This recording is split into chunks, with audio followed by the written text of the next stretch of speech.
Welcome to my vlog! It's me, your Mommy Joy, strong mom of 3! What's up mga mi? Panibagong araw na naman! For today's vlog, araw nga ng Martes, ay maaga akong gumising dahil ang kuya email nga ay may pasok pa. Naigaya ko na nga siya mga mi at eto nga, nagpapatulong na nga sa akin na magsuot ng sapatos niya dahil nahihirapan nga daw siya at medyo masikip.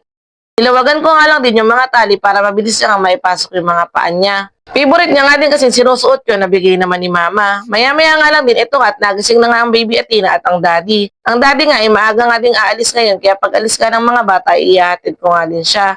Waiting na nga lang din si Kuya Emil nga sa service niya. Buti na nga lang din, bago nga nagising ang Athena, ay naigaya ko na nga ang Kuya Emil. Eto at ginagaya ko na nga din ang Athena para pag alis nga ng mga bata, ay iihatid ko na nga ang daddy.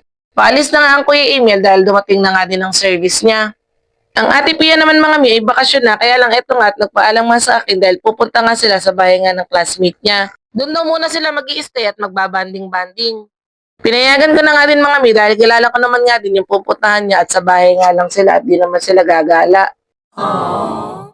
Nakalis na nga ang ate Pia, kaya eto nga, taalis na nga din kami para iatid nga ang daddy. Nakakatuwa nga ang Athena dahil nakabag pa nga. Akala mo naman nga ipapasok nga sa school. Gustong-gusto na nga talaga mag-aral nga ng batang yan, kaya bala ko nga ngayong bakasyon na isa-summer class ko nga siya. A few moments later. Nandito na nga kami sa Santa Ines at maya-maya nga lang din, umalis na nga din ang daddy. Dapat nga, kahapon pa nga siya alis, kaso nga may mga inasikaso pa nga siya. Ang Athena nga ay humahabol pa nga sa daddy niya at gusto nga daw niyang sumama sa truck. Pag-alis nga ng daddy, ay tumambay nga muna kami dito kila nanay at nakita ko nga itong pamangkin ko at eto nga at napanggigilan na naman nga talaga ng tita. Wala nga din sabon at init na init nga dahil sobrang init na nga din talaga ng mga oras na to. Mga 10 a.m. nga, attend naman ako ng meeting dito nga sa Card MRI at dito lang din naman yun, malapit nga kila nanay at sa bahay nga nila Berlin. Naka-white t-shirt nga kami at buti na nga lang ay meron nga ang nanay at nanghiram nga ako. May bisita nga daw kasi kailangan daw ay naka-uniform. Dito nga ako nakapagpa-member dahil nga nung time na sumali nga ako ay kila nanay pa nga kami naka-stay. Meron naman sa buliran kaso nga hindi na nga din ako nagpalipat. Nang matapos nga ang meeting ay dito naman kami tumambay ng nanay sa taas nga sa bahay nga ng kapatid ko at dito nga kasi ay masarap nga ang simoy ng hangin. Pag talaga nakikita nga kami ng nanay at napupunta nga ako dito, hindi nga talaga nawawala nga ang aming tsikahan. At syempre, buhay-buhay lang po namin yon at hindi nyo buhay. May mga problema talaga na dumadating sa ating buhay na hindi natin inaasahan. Pero syempre, hindi naman din ibibigay sa atin kung hindi natin kayang lagpasan. Tiwala lang at malalagpasan din natin kung ano man yung kinakaharap natin ngayon. Bago nga kami umuwi, ay nagpaturo naman ako kay tatay na mag-drive nga ng manual.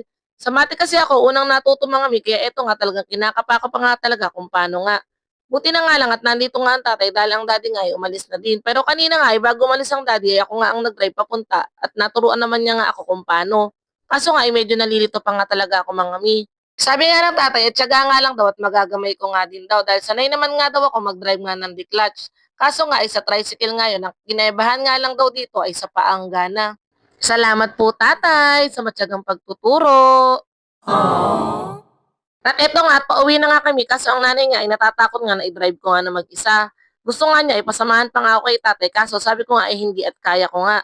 Lakasan na nga lang din talaga ng loob mga mi para nga din matuto nga ako at magamay ko nga talaga. Kaso nung pagdating nga sa kanto ay dito na nga talaga umariba nga ang aking kaba. Namatayan pa nga ako ng makina at hindi ko nga talaga malaman mga mi kung paano nga talaga ako tatawid ng kanto dahil natatakot nga talaga ako sa mga sasakyan. Natatakot nga kasi akong iuma nga sa kalsada at baka nga kasi mamaya hindi ko nga mapigil at hindi nga ako makapreno. Oh no! Thanks God naman mga mi at nakatawid naman nga ako. Yan lang po muna. Thank you for watching. Bye-bye!